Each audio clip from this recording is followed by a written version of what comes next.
नहीं जाना चाहिए, तुम्हें उससे मिलना चाहिए। हाँ, मैंने उससे मिलने को तो कहा था मगर वो मुझसे मिली नहीं। तुमने उसे कहा क्यों नहीं?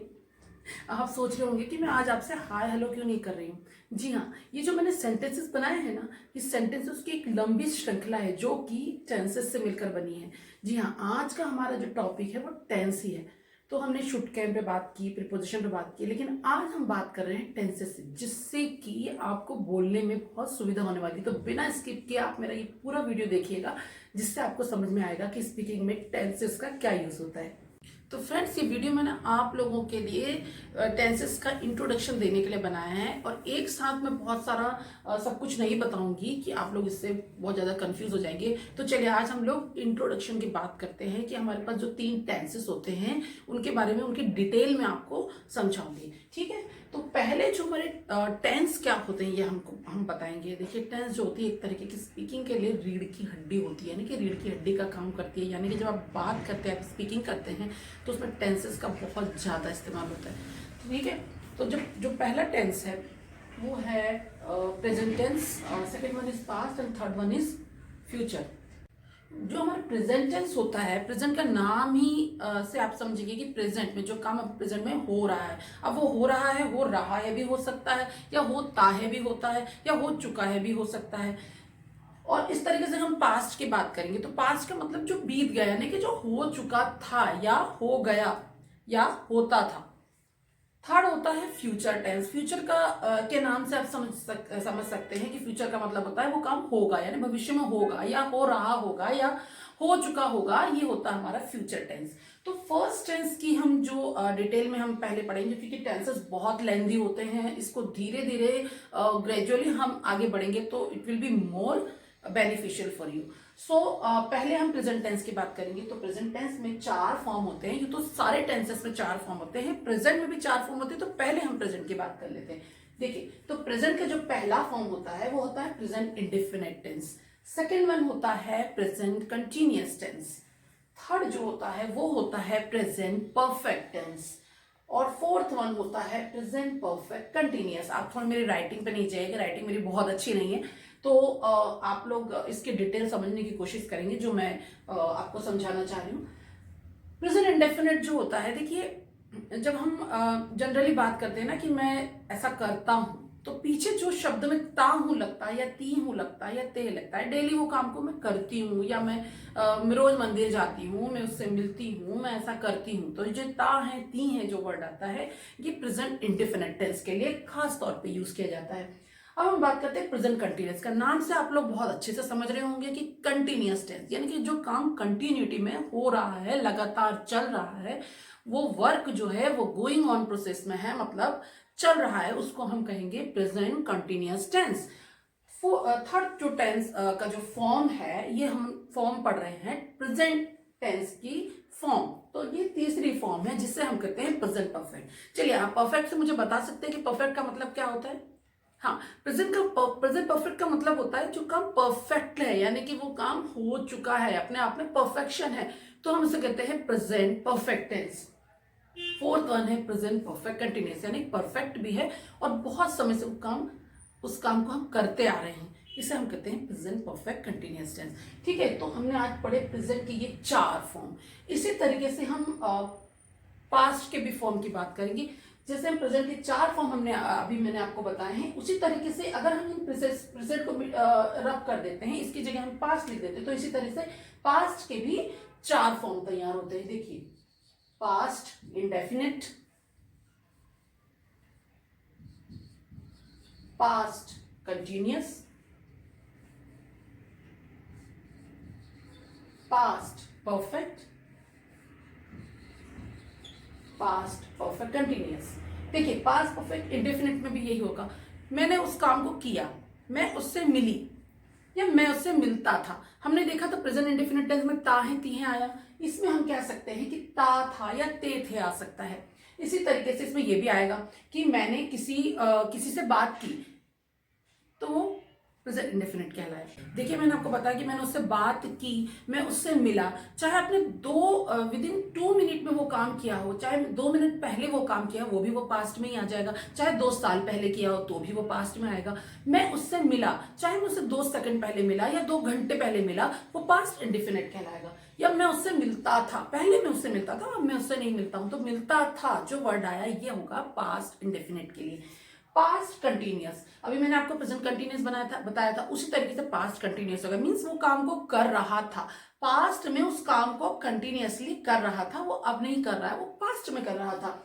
इस तरीके से पास्ट परफेक्ट होता है। पास्ट परफेक्ट में किस तरह से होगा कि मैं उससे मिल चुका था, मैं उससे मिला था। देखिए जनरली किताब में दिया होता चुका था या चुकी थी, बहुत ज्यादा हम कंफ्यूज हो जाते हैं चुका था और चुका। बच्चे जो गलती करते हैं स्कूल्स में, मैं ऐसा कर चुका हूं और चुका था, दोनों में बहुत गलती हो जाती है हमसे, और हम उसके जो हेल्पिंग वर्ब्स है वो गलत यूज करते हैं। तो देखिए मैंने उस काम को कर लिया था या कर चुका था, बात दोनों की एक ही होती है। यानी कि मैं बहुत पहले उस काम को कर चुका था, हो सकता है कि वो 2 घंटे पहले कर चुका था या 2 साल पहले कर चुका था, वो कुछ भी हो सकता है। पास्ट हो तो पास्ट है, चाहे वो 2 मिनट पहले का हो, वो 2 दिन पहले का हो, या कई साल पहले का हो। तो इस तरीके से पास्ट परफेक्ट हो गया। हम चौथे टेंस पे आते हैं, फॉर्म पे आते हैं पास्ट के, जो है पास्ट परफेक्ट कंटिन्यूअस। यानी कि हम उस काम को बहुत समय पहले से करते आ, जैसे हम किसी से कहते हैं कि तुम तो इस काम को बहुत पहले से करते आ रहे थे, भाई तुमसे ये काम क्यों नहीं बना, यानी कि ये आता है पास्ट परफेक्ट कंटिन्यूअस में। इसी तरीके से जो तीसरा टेंस होता है वो होता है फ्यूचर टेंस। अब आप गैस करिए कि इसमें क्या होगा। इसी में भी इस तरीके से 4 फॉर्म होंगे इस टेंस के भी। देखिए मैं आपको बताती हूं।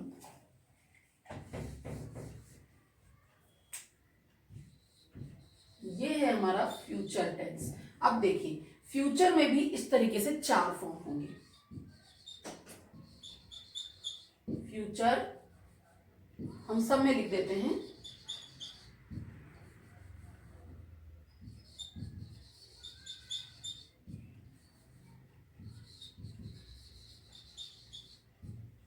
ये होता है फ्यूचर इंडेफिनिट टेंस। देखिए आपको हो सकता है कि मैं आज आपको पढ़ा रही तो आपको पूरा एक साथ लेंदी समझ में नहीं आए, इसलिए ये वीडियो मैंने सिर्फ इंट्रोडक्शन के लिए किया है। आपको बिल्कुल के लिए रखा हुआ, बिल्कुल परेशान होने की जरूरत नहीं है आपको, क्योंकि जब मैं इस टेंस को सेपरेटली समझाऊंगी तो मैं उसी मेथड से समझाऊंगी जो मैंने आपको बताया था कि आपको रिकॉर्डिंग करनी है अपनी आवाज को और उसको निरंतर बोलते रहना है। इस तरीके से आप अपनी स्पीड को बढ़ा पाएंगे और स्पीकिंग की तरफ ठीक ढंग से कदम रख पाएंगे। तो ठीक है, नेक्स्ट जो मैं आपको बताने वाली थी वो है फ्यूचर इंडेफिनिट टेंस। ये भी वही होगा, आप गेस करिए। साधारण से जो वाक्य होते हैं फ्यूचर के, भविष्य के, जैसे कि मैं वहां जाऊंगा, है ना, मैंने कहा कि मैं उधर जाऊंगा, 2 दिन बाद जाऊंगा, 3 दिन बाद जाऊंगा, मीन्स मैं जाऊंगा। बहुत सिंपल सा सेंटेंस है कि मैं वहां जाऊंगा।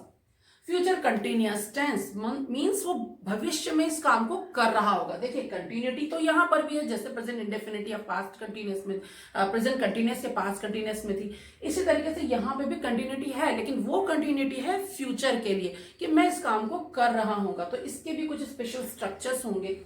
फ्यूचर परफेक्ट टेंस, यहाँ पे वो उस काम को कर चुकेगा। देखिए एक मैं आपको बहुत इंपॉर्टेंट चीज बताने जा रही हूँ जो किसी बुक में और किसी जगह आपको बहुत कम सुनने को मिला होगा, या फिर आपको कोई बताने में शायद मैं ये नहीं कहती कि मुझे बहुत आता है, लेकिन हाँ मैं इतना अपने तजुर्बे से कह सकती हूँ कि बहुत कम जगह आपने देखा होगा कि चुका होगा और चुकेगा में किसी ने आपको अंतर बताया होगा, क्योंकि बुक्स में भी बहुत कम दिया हुआ होता है। चुकेगा, देखिए मैं अगर हम इसको लिखने जाएंगे कॉपी में तो इसको हम लिखेंगे चुकेगा। चुका होगा हम क्यों नहीं लिखेंगे। देखिए चुका होगा ये होता है कि हमने वो काम को पास्ट में भी उस काम को कर चुका होगा, तो ये बहुत कंफ्यूजिंग है चुका होगा और चुकेगा को समझना। अगर आप कॉपी में इसे लिखें तो आप इसको लिखिए चुकेगा। मैं जब फ्यूचर के टेंस आपको सेपरेटली समझाऊंगी तो उसमें भी ये बहुत अच्छे से आपको बता दूंगी, लेकिन मैं आपको बारीकी से अभी बताना थोड़ा बहुत इसको जरूर आपको डिटेल देना चाहूंगी कि चुकेगा और चुका होगा में क्या अंतर है। चुका होगा ना उस काम को पहले ही कर चुका होगा, ये एक तरीके से पास्ट भी हो सकता है। एक उसके पास पॉसिबल एक अंदेशा है, मीन्स एक उसको शक है कि वो शायद उसको कर चुका हो। और चुकेगा मीन्स वो उस काम को 2 साल बाद कर चुकेगा, 2 दिन बाद कर चुकेगा या 2 घंटे बाद कर चुकेगा, तो इसके लिए हम चुकेगा वर्ड यूज करेंगे। तो ये होता है फ्यूचर परफेक्ट टेंस। लास्ट जो टेंस है वो हमारा फॉर्म है फ्यूचर का, वो है फ्यूचर परफेक्ट कंटिन्यूअस। मीन्स उस काम को वो, जैसे मैंने प्रेजेंट परफेक्ट कंटिन्यूअस बताया कि करता रहा है, पास्ट परफेक्ट कंटिन्यूस में बताया करता आ रहा था, इसी तरीके से इसमें होगा वो बहुत समय से इस काम को करता आ रहा होगा। जब हम किसी से कहते हैं ना कि उसके लिए तो ये काम बहुत ईजी है क्योंकि तो बहुत समय से उसको करता आ रहा होगा, तो ये होता है फ्यूचर परफेक्ट कंटिन्यूस। तो देखिए मैंने आपको ये जो पूरे टेंसेस है इनके पूरे फॉर्म आज डिस्कस किए हैं, सिर्फ डिस्कस किए हैं, तो आपको बहुत परेशान होने की जरूरत नहीं है। जो मैं अपना नेक्स्ट वीडियो बनाऊंगी उसमें आपको सेपरेटली मैं प्रेजेंट टेंस से शुरू करूंगी और सिर्फ प्रेजेंट के फॉर्म बताऊंगी, और उसके बाद आपको ये देखना है कि हमको उसको स्पीड के साथ प्रैक्टिस कैसे करनी है। तो टिल देन आप बहुत अच्छे से प्रैक्टिस करते रहिए, और पुराने टॉपिक जो मैंने आपको समझाए थे उसकी भी प्रैक्टिस आपको अच्छे से करनी है। और हाँ, जो मैंने आपको वोकेबलरीज बताई थी, आपको याद होगा पिछले वीडियो में मैंने वोकेबलरी बताई थी, उसको भी आपको बहुत अच्छे से तैयार करना है, क्योंकि जब हम कन्वर्सेशन करेंगे तो उन वोकेबलरीज को इन टेंसेस के साथ जोड़ के हम कन्वर्सेशन की एक लिस्ट तैयार करेंगे और हम अपनी स्पीकिंग को आगे बढ़ाएंगे। जब तक के लिए आप लोग प्रयास करते रहिए और ढेर सारा पढ़िए। तब तक के लिए टिल देन बाय। और हाँ, मेरे चैनल को सब्सक्राइब, लाइक, शेयर करना ना भूलें अगर आप मेरे चैनल पर बिल्कुल नए हैं तो। Bye bye.